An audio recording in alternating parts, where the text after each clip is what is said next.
नमस्कार दोस्तों, बुधवार की व्रत कथा कुछ इस प्रकार से है। एक समय की बात है, एक व्यक्ति का विवाह हुए कई वर्ष बीत गए। विवाह के बाद उसकी पत्नी एक बार अपने मायके गई हुई थी, तो पत्नी के मायके में रहने के कई दिनों बाद उसका पति अपनी पत्नी को विदा करवाने के लिए ससुराल पहुंचा। ससुराल में कुछ दिन तक रहने के बाद वह पत्नी को मायके से विदा करने की बात अपने सास ससुर से कहता है। तो बुधवार का दिन होने के कारण उसके सास ससुर ने कहा कि इस दिन बेटी ससुराल से नहीं जा सकती, इस कारण विदाई नहीं हो सकती। लेकिन वह व्यक्ति नहीं माना, अपनी पत्नी को मायके से विदा कराकर अपने घर की तरफ चल दिया और रास्ते में जाते वक्त पत्नी को बहुत तेज से प्यास लगी।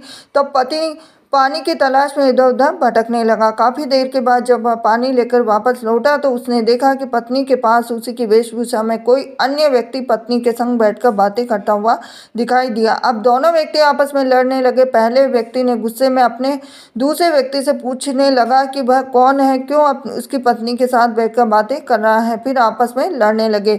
दूसरे व्यक्ति ने भी कहा कि ये मेरी पत्नी है। दोनों के बीच भयानक लड़ाई होने लगी। तब वहां पर कोई सिपाही आ गए और इसी से उसके असली पति के बारे में पूछने लगे। दोनों व्यक्ति को देखकर स्त्री हैरान हो गई, कौन मेरा पति है? तो वह दुविधा में पड़ गई, क्योंकि दोनों एक जैसे ही लग रहे थे। तो वह पहला व्यक्ति परेशान होकर मन में कहा कि भगवान, ये कैसी आपकी लीला है। तभी आकाशवाणी हुई कि बुधवार के दिन पत्नी को विदा करवाकर नहीं ले जाना चाहिए था।